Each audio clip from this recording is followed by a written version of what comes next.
ओम शांति। आज का अव्यक्त महावाक्य 11 अक्टूबर 1975 से लिया गया है, जिसका शीर्षक है विजयी बनने के लिए मुख्य धारणाएं। कुछ एक ग्रुप से मिलने पर बाप दादा ने उनसे जो प्रश्न किए और फिर उन्होंने जो उत्तर दिए, उनका सार यहाँ दिया गया है। प्रश्न: विजयी बनने के लिए कौन सी मुख्य धारणा की आवश्यकता है? उत्तर: विजयी बनने के लिए अलर्ट रहने की आवश्यकता है। एक होते हैं अलर्ट रहने वाले, दूसरे होते हैं अलबेले रहने वाले। जो सदा अलर्ट होते हैं वे कभी माया से धोखा नहीं खाएंगे, बल्कि वे सदा विजयी विजयी ही होंगे। प्रश्न: 108 की माला में और 16,000 की माला में आने के चिन्ह व निशानी क्या है? उत्तर: जो यहाँ सदा विजयी रहते हैं वही विजय माला में आएंगे, इसलिए वैजंती माला नाम पड़ा है। जो कभी कभी के विजयी हैं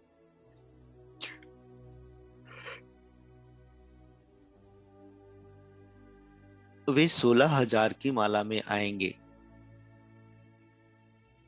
प्रश्न: कौन सा लक्ष्य रखने से सदा विजयी बन सकते हैं? उत्तर: हम अभी के विजयी नहीं, कल्प कल्प अनेक बार के विजयी हैं। जो बात अनेक बार की जाती है तो वह स्वभाव संस्कार में स्वतः ही आ जाती है। जैसे आज की दुनिया में जो बात नहीं करनी चाहिए परंतु वह कर लेते हैं, तो कह देते हैं कि यह तो मेरा संस्कार बन गया है। तो यहाँ भी अनेक बार के विजयी होने की स्मृति विजय का संस्कार बना देगी। प्रश्न: व्यर्थ को समर्थ बनाने की तेज मशीनरी कौन सी होनी चाहिए?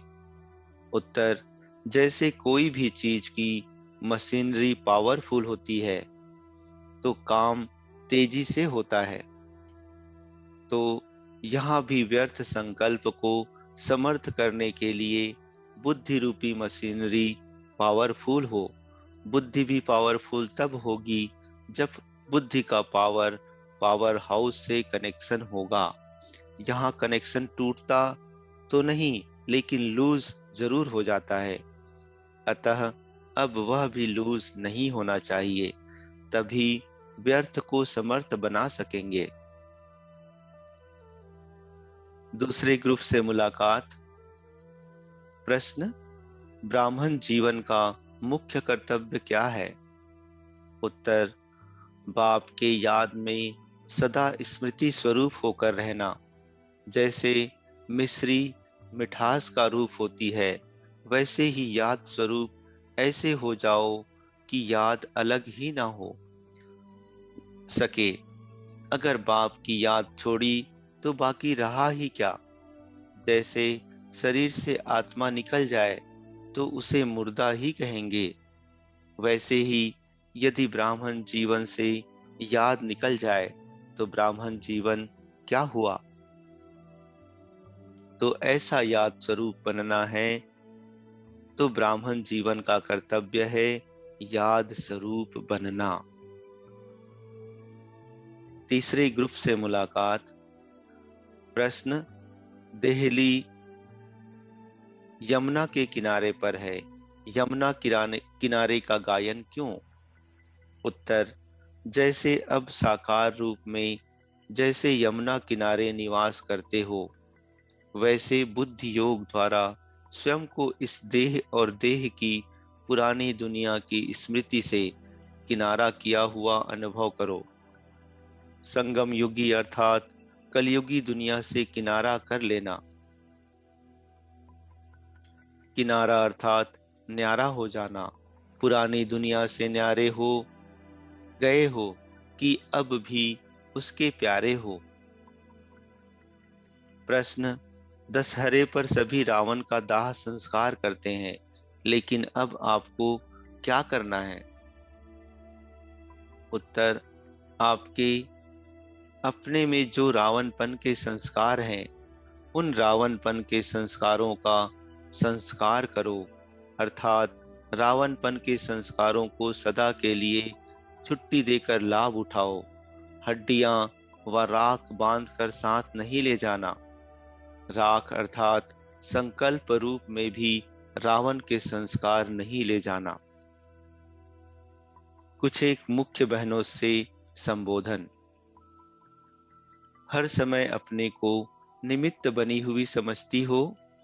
जो अपने को निमित्त बनी हुई समझती हैं, उन्हों में मुख्य यह विशेषता होगी: जितनी महानता उतनी नम्रता।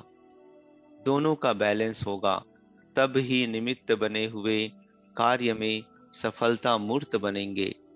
जहाँ नम्रता के बजाय महानता ज्यादा है, या महानता की बजाय नम्रता ज्यादा है, तो भी सफलता मूर्त नहीं बनेंगे।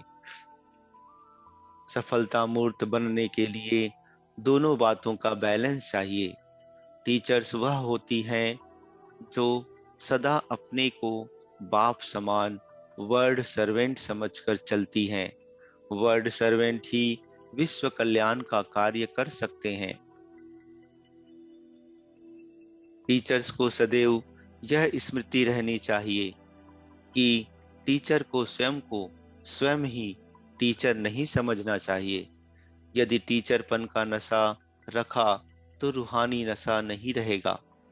यह नशा भी बॉडी कॉन्शियस है, इसलिए सदा रूहानी नशा रहे कि मैं विश्व कल्याणकारी बाप की सहयोगी विश्व कल्याणकारी आत्मा हूँ। कल्याण तब कर सकेंगे जब स्वयं संपन्न होंगे। जब स्वयं संपन्न नहीं होंगे तो विश्व कल्याण नहीं कर सकेंगे। सदैव बेहद की दृष्टि रखनी चाहिए। बेहद की सेवा अर्थ जब बेहद का नशा होगा, तब बेहद का राज्य प्राप्त कर सकेंगी। सफल टीचर अर्थात सदा हर्षित रहना और सर्व को हर्षित मुख बनाना। समझा? सफलता मूर्त की निशानी टीचर को सफलता मूर्त बनना ही है। बाप और सेवा के सिवाय और कोई बात उसकी स्मृति में ना हो। ऐसी स्मृति में रहने वाली टीचर सदा समर्थ रहेगी, कमजोर नहीं रहेगी। ऐसी टीचर हो, ऐसा समर्थ अपने को समझती हो। समर्थ टीचर ही सफलता मूर्त होती है। ऐसी ही हो ना। टीचर को कमजोरी के बोल बोलना भी नहीं शोभता है। संस्कारों के वशीभूत तो नहीं होना। क्या संस्कारों को अपने वश में करने वाली हो? कंप्लेंट करने वाली टीचर तो नहीं हो ना। टीचर तो अनेकों की कंप्लेंट को खत्म करने वाली होती हैं। फिर तो अपनी कंप्लेंट तो नहीं होनी चाहिए। टीचर्स को चांस तो बहुत मिलते हैं। कंप्लेंट समाप्त हो गई, फिर तो कंप्लीट हो गए। बाकी और क्या चाहिए? अच्छा,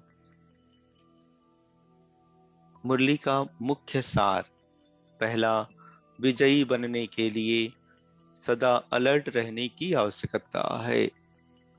अलर्ट रहने की आवश्यकता है। जो सदा अलर्ट होते हैं, वे कभी माया से धोखा नहीं खाते। दूसरा, व्यर्थ संकल्पों को समर्थ करने के लिए बुद्धि रूपी मशीनरी को पावर हाउस के कनेक्शन से पावरफुल बनाओ। तीसरा, ब्राह्मण जीवन का कर्तव्य है याद स्वरूप बनना। चौथा, आप अपने से रावणपन के संस्कारों का सदा के लिए संस्कार करो। संकल्प रूप में भी रावणपन के संस्कार साथ ना जाएं। पांचवा, सदा यही रूहानी नशा रखो कि मैं विश्व कल्याणकारी बाप की सहयोगी विश्व कल्याणकारी आत्मा हूँ। अच्छा, ओम शांति।